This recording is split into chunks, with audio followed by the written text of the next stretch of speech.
할렐루야. 오늘 예수님께서 부활하신 후 부활주일을 보내고 그 다음 주일 또 예배자리에 오신 여러분을 환영하고 축복합니다. 성경을 보면은 예수님께서 이제 피 흘려 십자가에 죽으시고 부활하신 후에 나타나는 이제 일들이 있는데, 그 예수님이 십자가에 죽으시고 부활하신 후에는 사도들이 이제 활동하는 시대입니다. 사도들. 처음에 예수님의 제자들은 예수님이 기적을 베풀고 인기가 올라갈 때는 예수님 앞에서 막 활발하게 움직이기도 하고 그랬어요. 근데요, 예수님께서 십자가에 돌아가시고 예루살렘 분위기가 이제 뭐 험악해지니까 무서워가지고 예수님의 제자들은 전부 다 숨어버렸습니다. 그런데 예수님께서 부활하신 것을 목격하고 또 뿐만 아니고 사도행전 2장에 가보니까 성령을 받고 나니까 이 제자들이 눈에서 뵈는 게 없어졌어요. 이제는 성령 받고 나니까 무서움이 사라졌습니다. 여러분, 저희들도요, 하나님이 주시는 성령의 은혜가 있을 때 믿음에서 승리합니다. 성령 받지 아니하고 성령이 없이 믿음 생활하면 믿음 생활이 얼마나 힘들고 어려운지 흔들리는 갈대와 같아요. 자, 오늘 이 성령의 능력을 받고 담대하게 하나님의 말씀을 증거하는 이 사도들인데, 특별히 베드로 사도에 대한 말씀이 여기에 나와 있습니다. 자, 사도행전 2장 14절 말씀에 보면 베드로 사도가 성령을 받고 나서 마음이 이제 담대해졌어요. 무섭거나 두려운 게 없습니다. 왜냐하면 예수님께서 십자가에 죽으셨는데도 살아났기 때문에 그것을 직접 본 제자들은 겁나는 게 없어요. 여러분, 이 세상에서 가장 무서운 사람이 뭔지 아십니까? 죽음도 무서워하지 않는 사람을 가장 무서워해요. 저 사람은 죽음도 무서워하지 않는다. 그 사람 당할 사람 있습니까? 없습니다. 그런데 사도 베드로 또 다른 사람들이 그동안에는 정말 무서워가지고 벌벌벌 떨었고, 예루살렘의 그 대제사장이나 종교 세력, 이 어마어마한 세력들의 그들의 그 기에 눌려가지고 숨죽여 있었는데, 성령 받고 부활하신 예수님의 능력을 보고 나서 겁날 게 없어졌어요. 겁나는 게 없어졌어요. 그래가지고 이제 이 성령의 능력을 받았던 베드로가 소리를 높여서 이제 설교하는 겁니다. 그게 첫 번째 베드로의 설교가 2장 14절이에요. 자, 한번 읽어보겠어요. 사도행전 2장 14절. 베드로가 11 사도와 함께 서서 소리를 높여 이르되, 유대인들과 예루살렘에 사는 모든 사람들아, 이 일을 너희로 알게 할 것이니 내 말에 귀를 기울이라.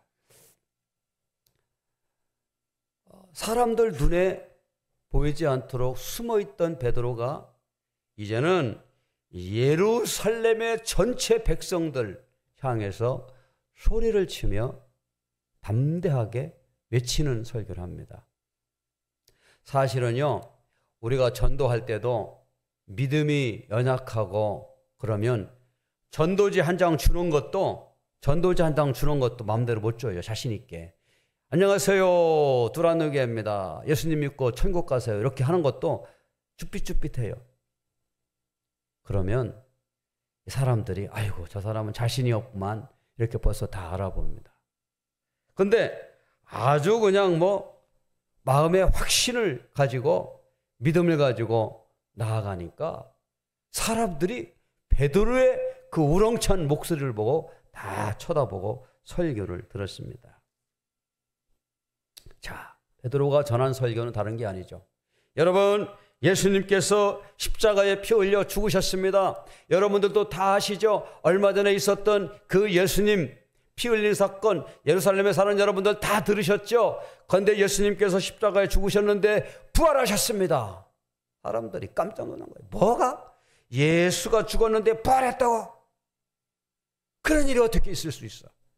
그렇게 놀랍게 예수님의 설교를 들었어요.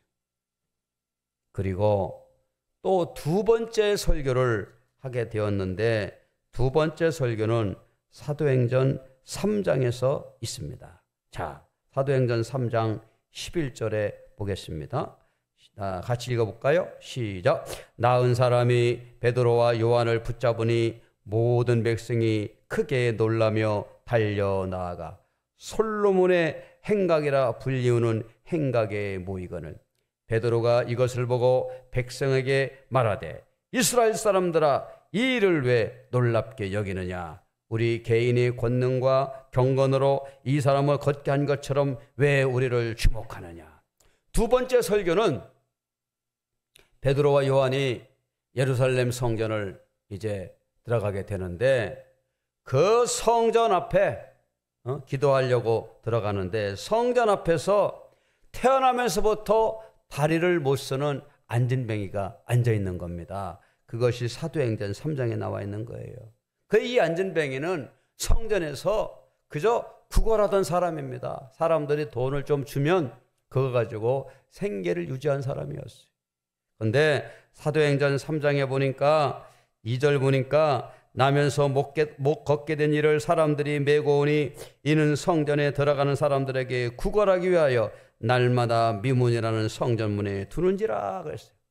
그런데 베드로와 요한이 성령 충만한 상태에 있어서 기도하러 성전 들어가다가 그 안진뱅이를 보고 뭐라고 얘기했습니까? 4절이죠. 베드로가 요한과 더불어 주목하이르되 우리를 보라 하니 그가 그들에게서 무엇을 얻을까요? 바라보거늘. 베드로와 요한이 우리를 보라 그랬어요. 그랬더니 그 사람이 쳐다보거든요. 그랬더니 베드로가 뭐라고 합니까? 베드로가 이르되 은과 금은 내게 없거니와 내게 있는 것을 내게 주노니 나사렛 예수 그리스도의 이름으로 일어나 걸으라 그랬어요. 나사렛 예수 그리스도의 이름으로 일어나 걸으라. 그래가지고 그 말을 한 후에 베드로와 요한이 그 앉아있는 사람의 손을 이렇게 잡으니까 발과 발목이 힘을 얻게 된 것입니다. 그러니까 이 앉아서 평생 살았던 이 사람이 일어서서 뛰면서 펄쩍펄쩍 뛰면서 이게 좋아가지고 막 뭐라 그랬어요? 들어가면서 성전을 들어가면서 걷기도 하고 뛰기도 하고 하나님을 찬송했다. 그렇게 그 성전 빈문에서 구걸하던 그 사람을 예수 그리스도의 능력으로 걷게 하니까 사람들이 막 박수를 치고 그 사람이 막 너무 좋아가지고, 여러분 생각해 보십시오. 태어나가지고 한 번도 걷지도 못한 사람이 걷는다고 생각해 보세요. 이게 얼마나 좋은 일이고 축복받는 일입니까? 그래서 9절에 보니까 모든 백성이 그 걷는 것과 하나님을 찬송함을 보고 그랬어요.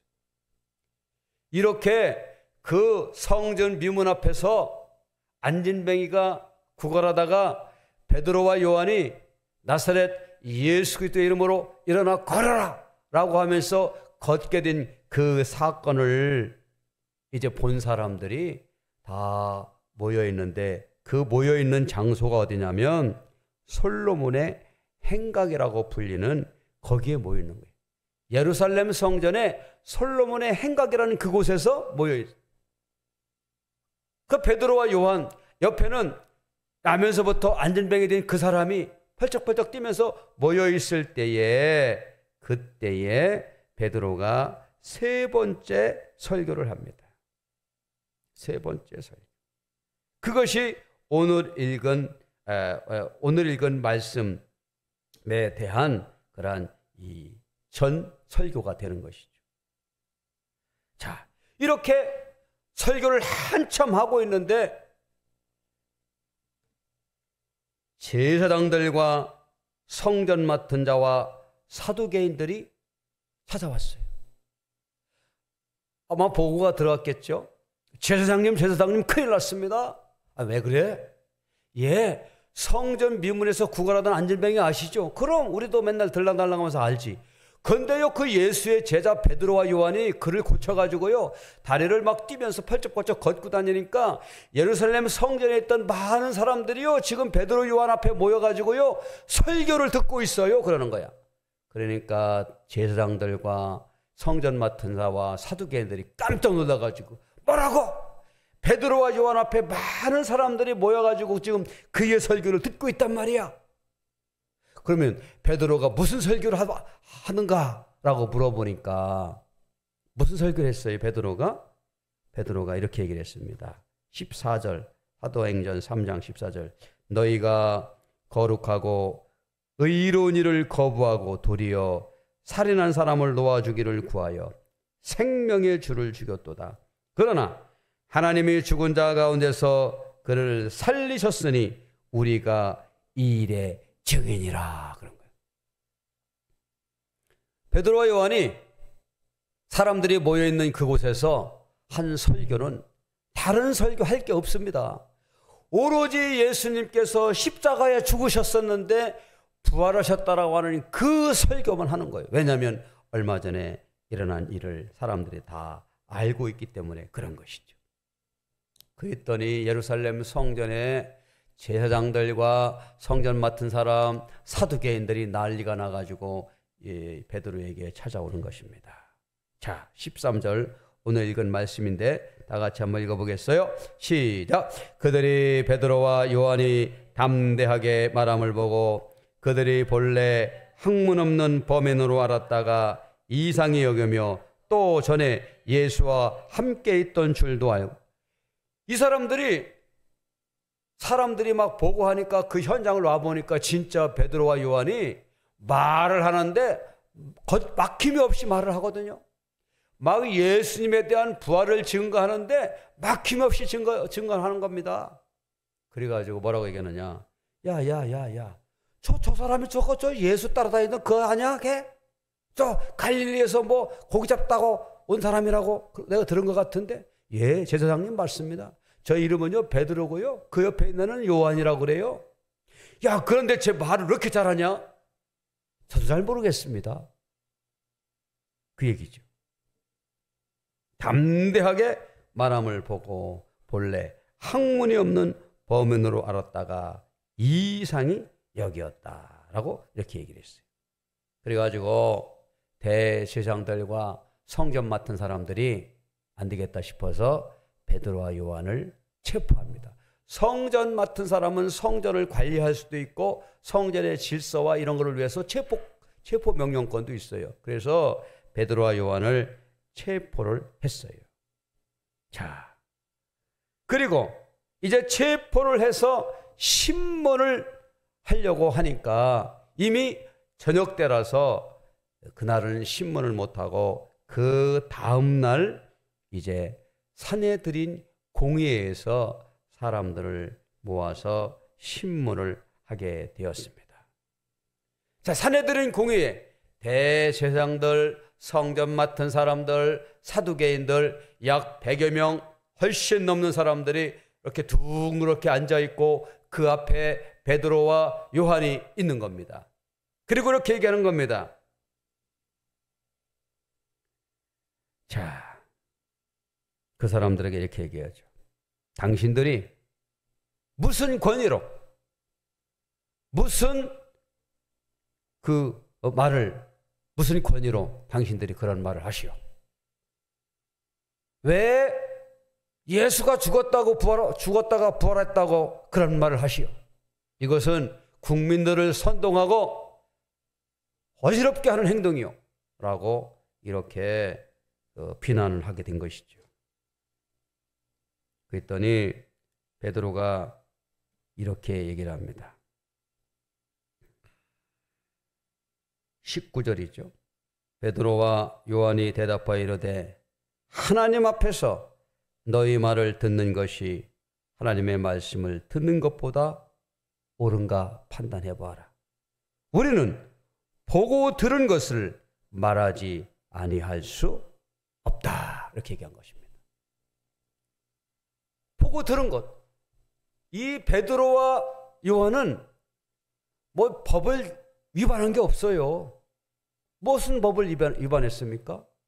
예수님께서 십자가에 죽으시고 예수님께서 부활하신 것을 보고 듣고 한 것을 이야기한 것뿐이에요. 그런데 성전에 있었던 제사장들과 이 성전 맡은 자와 사두개파는 사람들이 자꾸 예수님 그 부활의 소식을 듣게 되면 자신들의 이 정치적인 이익과 기득권이 위험해질 거라고 하는 판단 때문에 이제 그것을 방해하고 금하게 된 것이죠. 또 한 가지, 그 예수님 그 부활과 능력을 이 베드로는 거기서 담대하게 전하는데 아까 말했던 안전뱅이가 거기에서 고침받았잖아요. 그런데 그 고침받은 사람도 그 옆에 서가지고 예, 맞습니다. 저 베드로 저분이 우리에게 저를 기도하면서 고쳐주셔서 제가 이렇게 펄쩍펄쩍 뛰고 낫게 되었습니다. 그렇게 이야기하니까 뭐 그 사람들이 뭔 잘못한 게 없지 않습니까? 그래서 이렇게 얘기하고 있어요. 자, 14절인 다 같이 한번 읽어보겠어요? 시작. 또 병 나은 사람이 그들과 함께 서 있는 것을 보고 비난할 말이 없는지라. 아무리 베드로와 요한과 법적인 문제를 가지고 비난하려고 해도 비난할 게 없는 거예요. 그래가지고 어떻게 했느냐, 15절 공의에서 나가라 라고 명령하고 이렇게 경고했습니다. 앞으로 말이야 경고하는데 절대로 예수가 부활했다고 하는 그런 소리 하지 마 하고 경고하면서 내보냈다라고 이렇게 한 거죠. 그런데 그 아무리 대제사장들이 위협을 하고 예수 복음을 증거하지 못하게 한다고 안 합니까? 빛은 있죠. 빛. 반짝반짝 빛나는 이 빛은 아무리 가두려고 해도 그 빛 자체는 사라지지 않는 거예요. 예수님께서 이 땅에 오셔서 십자가에 피 흘려 죽으시고 부활하신 이 생명의 빛은 그 누구도 막을 수가 없습니다. 그래서 결국 이 사건을 통해서 그때부터 어떤 일이 벌어졌습니까? 예루살렘에서부터 예수님에 대한 복음이 전파되기 시작하고 온 세계로 전파되기 시작한 것입니다. 그래서 우리가 오늘날도 이 예수님의 복음을 우리가 알게 된 것이죠.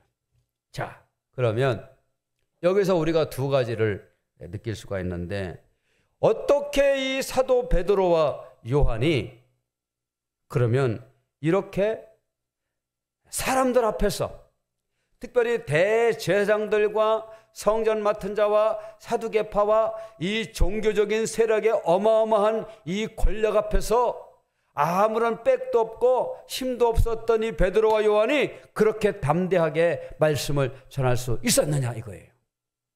다른 거 없습니다. 그것은 바로 성령의 능력으로 그들이 그렇게 하나님 앞에 말씀을 증거할 수가 있었어요. 성령의 능력. 우리 예수 믿는 사람은 다른 것이 뭐 힘이 없습니다. 돈이 많습니까? 권력이 있습니까? 무슨 명예가 있습니까? 예수 믿는 사람은 세상적인 그런 것을 추구하지 않기 때문에 별로 가진 것도 없어요. 명예도 없어요. 권력도 없어요. 그러나 이 세상에서 얻을 수 없는 하나님이 주시는 놀라운 능력, 그 권능이 있는데 그게 뭐예요? 성령의 성령. 성령의 능력으로 이 베드로와 사도 요한도 안전뱅이를 일으키고 많은 사람들 앞에서 담대하게 하나님의 말씀을 전할 수 있었던 거예요. 성령을 받으면 두려움이 없어져요. 담대해집니다. 성령 받으면 어린아이도 그 입에서 예수 그리스도를 증거할 수가 있고요. 성령 받으면요, 사람을 변화시키는 놀라운 역사가 있고요. 우리 힘으로 안 되는 것을 성령께서 하실 수가 있는 것입니다. 성령의 능력이에요. 그래서 성령의 능력으로 붙들림 받은 이 베드로와 요한, 다른 제자들도 이때부터는 부활의 산 증인으로 살게 되어졌습니다. 악한 원수마귀는 우리가 복음을 증거하지 못하도록 방해합니다. 우리를 힘들게 합니다. 어떻게 하면 주님의 복음을 전하지 못하게 할까? 마귀는 계속해서 우리를 공격해요. 그러나 그럴 때일수록 우리가 성령님을 의지하고 믿음으로 나아가면 하나님께서 도우셔서 승리하게 되는 것입니다.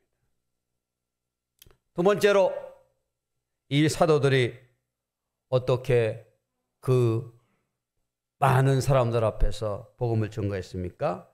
그들이 하나님이 주시는 믿음의 담대함 때문에 그랬습니다. 담대함. 여자들이요, 연약하고 부족한 것 같아도 그들이 믿음이 담대하면요, 그 어떤 힘센 남자보다도 큰 일을 합니다. 조그만 어린아이가 믿음을 가지고 그 집안을 변화시키고 동네를 변화시키고 세상을 변화시키는 일들을 할 수가 있어요. 그게 바로 믿음의 담대함이에요. 우리는 지금 부활의 산 증인으로 살아갈 때 믿음의 담대함으로 하나님의 말씀을 붙들고 나아가는 저와 여러분 되기를 주님의 이름으로 축원을 드립니다. 자, 그래서 오늘 우리가 기억할 것은 뭐예요? 성령 받아요. 예수 그리스도의 부활의 증인으로 성령을 의지하며 믿음을 가지고 나아가는 자마다 오늘 사도와 같이 담대함으로 나가게 되고, 대제사장, 성전 맡은 자, 사두개파 지금은 다 없어져 버렸어요. 흔적도 없이 사라졌습니다. 그러나 예수님의 복음을 증거했던 베드로, 사도 요한 전부 다 그 이름을 우리는 알고 있고 예수님의 능력은 지금도 살아서 역사하게 된 것입니다. 처음 예수님의 복음이 전파될 때는 꺼져가는 등불처럼 약했지만, 그러나 그 불이 훨훨 타올라서 온 지구를 삼키게 되고 온 인류에게 복음의 빛을 비춰 주었습니다. 오늘 우리도 베드로와 요한처럼 주님의 주시는 성령을 의지하고 능력을 받아서 또 믿음으로 부활의 산소망을 가지고 나아가는 저와 여러분 되기를 주님의 이름으로 축원을 드립니다.